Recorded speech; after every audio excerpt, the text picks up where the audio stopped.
three buttons. Even though these buttons may be worded different, it is positioned in all three buttons, press and hold them at the same time. When you do that, for about 3 seconds, you will see 00 pop up on the freezer display and 00 pop up on the refrigerator display. That tells me we are now in diagnostics. Now, once you get in diagnostics, all components will be turned off. Everything will be off, and the three-way valve, will go to the home position. In the home position, all refrigerant flow is stopped. It's all trapped in the compressor and the condenser, no flow to the evaporators. So that's the home position when we are in diagnostics.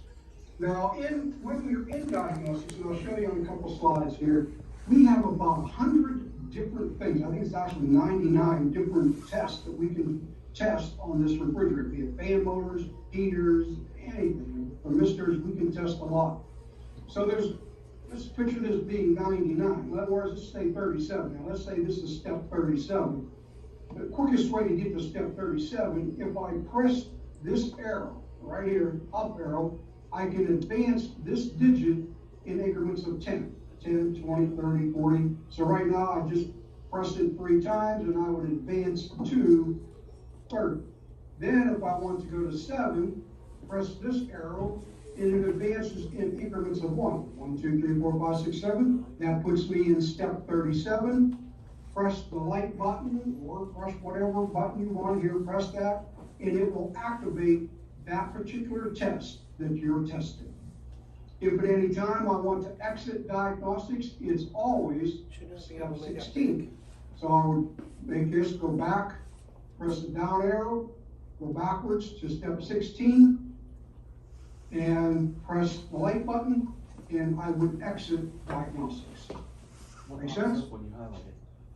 If I go to the next one, pretty much the same thing. This is the profile. And same 3 buttons. Very consistent. Same 3 buttons. Again, I would see 00, 00, and up or down in increments of 10, up and down increments of 1. Now, when I exit Profile out with of the here, that's when I lost LCD it. screen. Shrink Here, that. but again, same 3 buttons, press and hold 3 seconds, and it will ask you a question. Do you want to enter the service mode? Just click yes, and you will be in the service mode. And I can advance up and down, increments of 10, increments of 1, whatever I want to do. And the same thing with this style of control as well. So we're covering a lot of different models here. Minimize them and like it was before with just the. And then we have the Adora or profile. The one over there in the right corner? Yeah, just open that one back up. 3 buttons. Same 3 buttons right here, all over the order. Still same position. Please do your, Oh, that guy has his camera on and the mic's echoing. And the Adora model, that's made by GE for Home Depot. You can only buy that at Home Depot, but it is GE Vogue.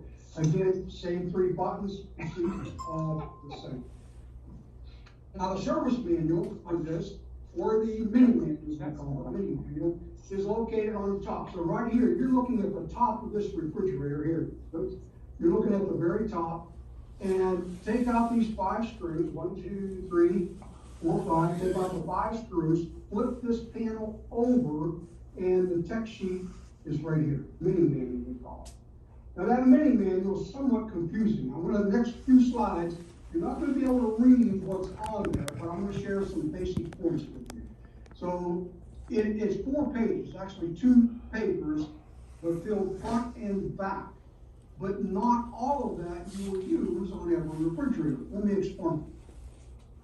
So this is page 1. So on the very first page, you'll see this. Now over here is just some pinpoints, this is evaporators and condenser and, pinpoint where thermistors are and lights and that type of thing. But right here, it's going to tell you where or how to get into diagnostics. And this section here is going to be failure codes along with this section right here is all failure codes. Somebody hacked into your computer and they're controlling it. Then, Yeah, I think this somebody's is trying to fix it. diagnostic mode. So if I wanna test a particular component, be an ice maker motor, ice maker heater, thermistors, I would refer to this section right here. I would go here, put it in diagnostics, and then this section and this section right here Click the bottom. is Click on all it. Bottom right, yeah. 99 different Yeah. components that we can check. That's on all, that pertains to all, not Press every those buttons up refrigerator is there. gonna have all of Leave it these alone. tests. Maybe your That's what they got the refrigerator whole only window. has, 3 fan motors instead of 4 or 5 or whatever. So, but the test is here, it applies to all of the models. If I flip this page over on the other side, I will get this. And this is the cabinet wiring harness. This is all the models that it fits. And this cabinet wiring harness is the same for every model. I may not have Yay. 5 fan motors on the model that I'm working on. I may not have 6 thermistors or whatever. Maybe I don't have an ice maker. But nonetheless, the wiring harness is the same on every model. I'm just not using everything.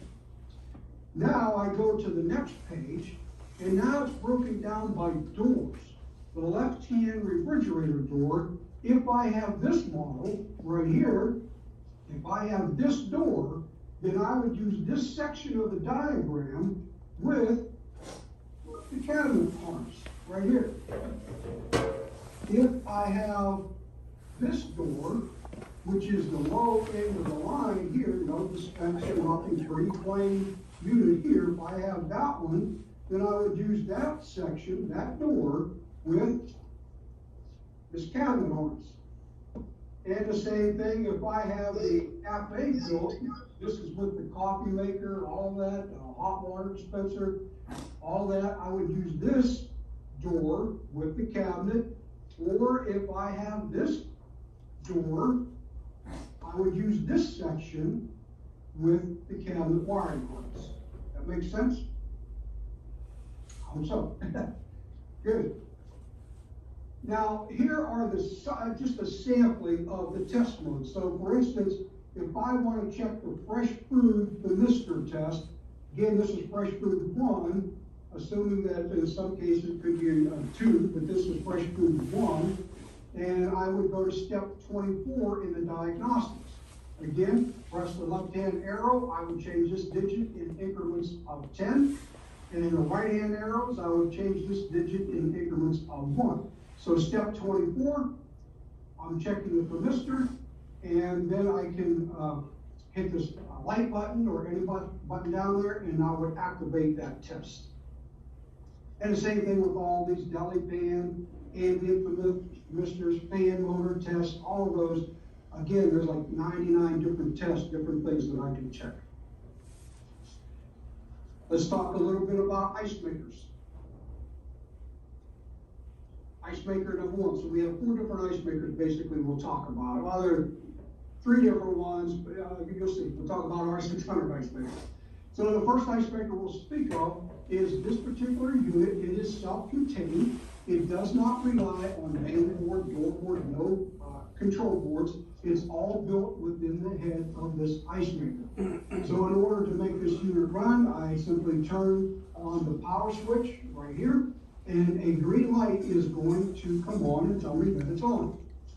If, for some reason, if there is a failure and it isn't working, this green light will be blinking. If that green light is blinking, I know I have a problem.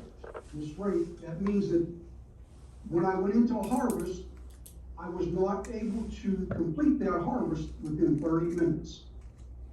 That tells me I've got a problem. There could be an ice cube stuck in here, jammed up, jamming the rake. There could be a bread wrapper wrapped around and jammed up the rake, or maybe we got a problem inside of here, stripped gears, motor not running or something. So not much you can do with this, and I'll show you how to put it in a test mode, but if you can't get that rake to run and you get this blinking light, the only thing you can do is replace that ice maker. There's no repair to it. You don't have to go and test for voltages, any of that, because I know I got power because the light's going. All you can do is replace the ice maker. Now, there's a test that you can do. Well, let me first say, the water flow is not adjustable. I cannot adjust the water flow in this ice maker. However, I do have a thermistor located right here at the base of the mold where it attaches to the head of the unit. And this is a better picture, a little blow-up picture. There's a thermistor right here, so that when We're looking at water somebody does else's come in, water will hit that thermistor, the thermistor changes resistance and tells the control inside the ice maker that, hey, Yeah, he's you know what? sharing the We have video with the enough rest of the water world, to so change he gets to resistance, choose we're how it okay. looks. Can you Now, drag it like There widen may the be a little screen? bit That's what I was of once it's trying to in do. the Yeah, cycle, there's it no goes way through to, the because first. we're looking at It may somebody not bring else's water screen. in for about 10 minutes, usually 1 or 2 minutes, 3 minutes ballpark. We're trying to cool that load down to 35 degrees. I wonder if you made the 35 to 60 degrees. So once we get down to about slightly smaller 35 screen, degrees, it'll fill it. we then can go ahead and let water come in. Now, it will fill maybe 3 times. First fill is gonna last for 5.1 The seconds. middle, yeah. So for the first fill, if we get enough water in there, it hits that thermistor, that's right here, it hits that thermistor right here, and then the thermistor changes resistance, that's enough water.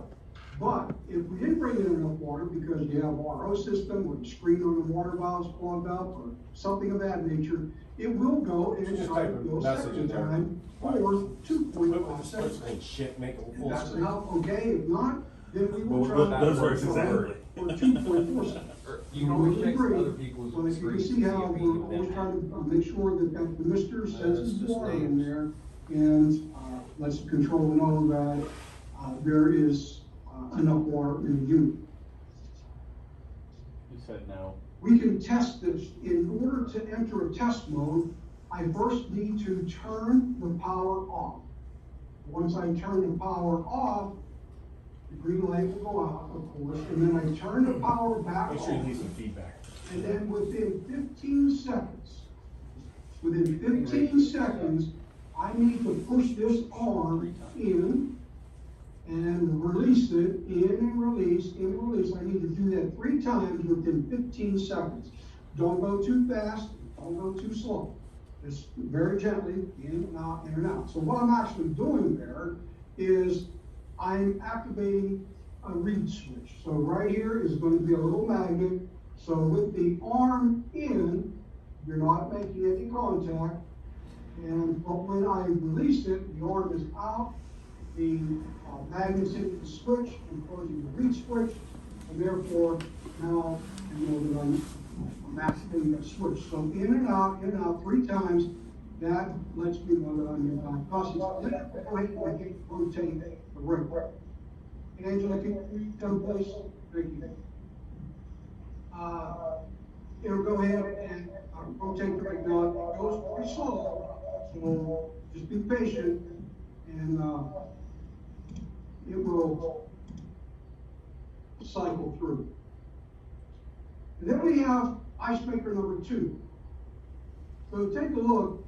We've eliminated the power switch right here. And we now have a slide switch off and on. So all that's off and on going, all that slide is going is holding this arm in, which turns